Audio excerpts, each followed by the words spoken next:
शिवरात्री निमित्त श्रीमंत श्री मनकामेश्वर महादेव मंदिरात विविध धार्मिक व सामाजिक कार्यक्रमांचे उत्साहात आयोजन करण्यात आले। पवित्र महाशिवरात्री निमित्त आयोजित कार्यक्रमात 1008 त्र्यंबकदास महाराज यांच्या सहपरिवाराकडून त्र्यंबकदास महाराजांच्या प्रतिमेचे विधिवत पूजन करण्यात आले।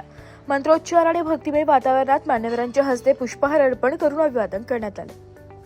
1008 त्र्यंबकदास महाराज यांनी अनेक वर्षांपासून अखंड धार्मिक सेवा देत समाज प्रबोधनाचे कार्य केले। त्यांच्या मार्गदर्शनाखाली श्रीमंत श्री मनकामनेश्वर महादेव मंदिराची स्थापना झाली असून मंदिर परिसरात आध्यात्मिक वातावरण निर्माण झाले। महाशिवरात्रीनिमित्त पहाटे महाभिषेक, रुद्रपाठ, भजन कीर्तन व महाआरतीचे आयोजन करण्यात आले। दिवसभर भाविकांची दर्शनासाठी मोठी गर्दी होती। मंदिर परिसर आकर्षक फुलांची सजविण्यात आले होते। यावेळी पर्यावरणपूरक उपक्रमांनीही विशेष प्रोत्साहन देण्यात आले। प्लास्टिक मुक्त उत्सव, वृक्षारोपणाचा संदेश तसेच स्वच्छता अभियान राबविण्यात आले। भक्तांनीही पर्यावरण जपण्याचा संकल्प करून उत्सवात सहभाग नोंदविला। नमस्कार, नाशिक लोकशाही न्यूज मध्ये सर्व प्रेक्षकांचे स्वागत। तर आपण आलेलो आहोत मनकामेश्वर मंदिरा येथे। तर सकाळपासूनच आपण बघितले की महाशिवरात्री निमित्त येथे आरती, भजन, कीर्तन तसेच महागायनाचा कार्यक्रम सुरुवात झालेली होती आणि हजारोच्या संख्येने नागरिक देखील इथे उपस्थित झालेले आहेत। तर महंत त्र्यंबकदास महाराज यांच्याच कारकिर्दीमध्ये या ईश्वर मंदिराची स्थापना झालेली आहे आणि अनेक मान्यवर आपल्या सोबत आहेत, नवनिर्वाचित नगरसेविका आपल्या सोबत आहेत। तर आपण मान्यवरांकडून त्यांची प्रतिक्रिया जाणून घेऊया। आज अशा ह्या पावन महाशिवरात्री निमित्त आपण आपल्या प्रभागातल्या अतिशय ऊर्जावान आणि अतिशय उत्साहाचं वातावरण असलेल्या श्री मनकामेश्वर मंदिरा परिसरामध्ये आहोत। इथल्या पूर्ण व्यवस्थापन समितीने खूप चांगले नियोजन केलेले आहे। भक्तांसाठी बाहेर प्रसादाची खूप मोठ्या प्रमाणावरती सकाळपासून व्यवस्था चालू आहे आणि हे अतिशय ऊर्जावान आणि जागृत मंदिर आहे।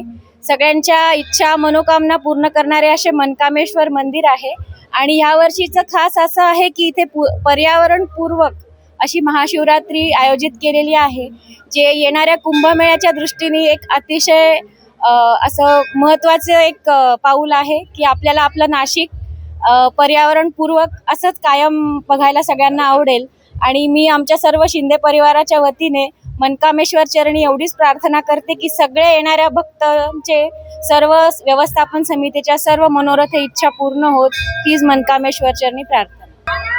नक्कीच ताईंनी सांगितल्याप्रमाणे इथले चारही नवनिर्वाचित नगरसेवक येणाऱ्या कुंभमेळ्यांमध्ये संत महंतांसाठी विशेष आयोजन हे करणारच आहेत। तसेच नाशिक पुण्यनगरीचा विकास तर ते करतीलच, यात काही शंका नाही। तसेच मनकामेश्वर मंदिरामध्ये आज त्यांनी जे पर्यावरणपूरक असे स्थापना करून जे विशेष आपल्याला नाशिककरांना जो संदेश दिलेला आहे, याचा नक्कीच नाशिककरांना फायदा होईलच।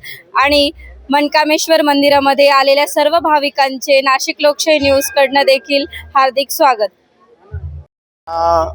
1008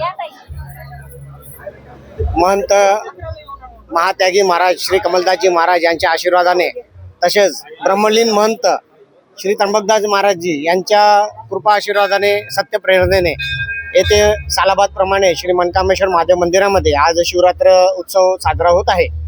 दरवर्षी या मंदिरामध्ये समाज प्रबोधनाचं असे कुठलं ना कुठलं विषय घेतले जातात। मागच्या वर्षी नो प्लास्टिक म्हणजे प्लास्टिकचा वापर नको, त्याच्या मागच्या वर्षी होतं कुटुंब प्रबोधन, म्हणजे कुटुंबाने एकत्र कुटुंबामध्ये संस्कार व्हावे, एकत्र जेवावे, एकत्र पूजा करावे, हिंदूंच्या घरामध्ये तुळसा वृंदावन असावं, असा एक विषय घेतला होता। या वर्षी पर्यावरणपूरक हा विषय घेऊन मनकामेश्वर मंदिरांनी समाजाला हे उद्देश प्रबोधन केलेला आहे की जे पर्यावरण संरक्षणासाठी आपल्याला जे काही उपयोग करता येईल ते आपण केलं पाहिजे। जसं की निर्माल्यातून खत निर्मिती व्हायला पाहिजे, निर्माल्य कुठे कचऱ्यामध्ये फेकू नये, आपण जे भोलेनाथला जे जल चढवतो ते झाडांना वापरलं गेलं पाहिजे, ते गटारात जाऊ नये आणि प्लास्टिकचा वापर आणि सिंगल यूज प्लास्टिकचा वापर तर अजिबात करू नये, हा संदेश यावर्षी मनकामेश्वर मंदिराच्या तर्फे देण्यात आलेला आहे। आज मंदिराच्या वतीने इथे सांस्कृतिक कार्यक्रमाचंही आयोजन झालेलं आहे।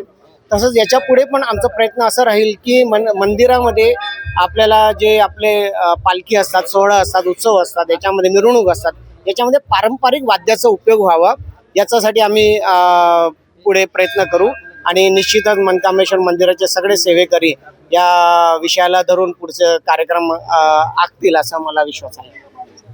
तेच आपल्यासोबत जानकी भजन मंडळ चैतन्यनगर येथून महिला वर्ग आहेत. आपण त्यांच्याकडनंच त्यांनी आतापर्यंत कसे कसे कार्यक्रम राबवलेले आहे आणि अशा या धार्मिक कार्यक्रमांमध्ये त्यांना भाविकांचा कसा प्रतिसाद मिळतो, त्याचबरोबर मनकामेश्वर मंदिरामध्ये त्यांनी गेल्या अनेक वर्षापासून ते सेवा देत आलेले आहेत. तर आपण ताईंकडनंच याबद्दल अधिक माहिती जाणून घेऊया. नमस्कार. आज आम्हाला इथे मनकामेश्वर मंदिरामध्ये भजन करण्याची सेवा दिली आणि आम्ही अनेक वर्षापासून इथे सेवा करत आहोत. लताताईंनी आणि ललिताताईंनी आम्हाला इथे भजन करण्याची संधी दिली, त्याबद्दल आम्ही त्यांचे खूप खूप ऋणी आहोत. तसंच इथे आज हजारो संख्येने प्रेक्षक येतात आहे, लोक दर्शनाला येतात आहे, त्यांचा पण आम्हाला चांगला प्रतिसाद मिळतो आहे. आम्ही आमचं जानकी भजनी मंडळ चेतनानगर अनेक वर्षांपासून ही सेवा करत आहोत. आम्हाला खूप चांगले चांगले त्यांचे अनुभव लोकांचे येत आहेत. आम्हाला ही संधी दिल्याबद्दल खूप खूप धन्यवाद. मी ललिता भास्कर पाटील, मी त्र्यंबक साहेबराव पाटील महंत यांची मुलगी आहे. त्यांनी या बऱ्याच वर्षापासून इथं सगळी सोय केलेली आहे, सगळं चालवलेलं आहे. मंदिराची स्थापना त्यांनी केलेली आहे. त्यांनी प्रदोष इतके मनापासून केलेले आहेत. आम्हाला पण त्यांनी त्याची आवड लावलेली आहे आणि आता येणाऱ्या हे सगळे भावी त्यांना बघूनच इथं येत आहेत. त्यांनी आम्हाला जसं शिकवण दिली तशी आता आम्ही शिकवण पुढं कंटिन्यू चालू करतोय. त्यांचा सदैव आशीर्वाद आमच्या डोक्यावरती राहू दे.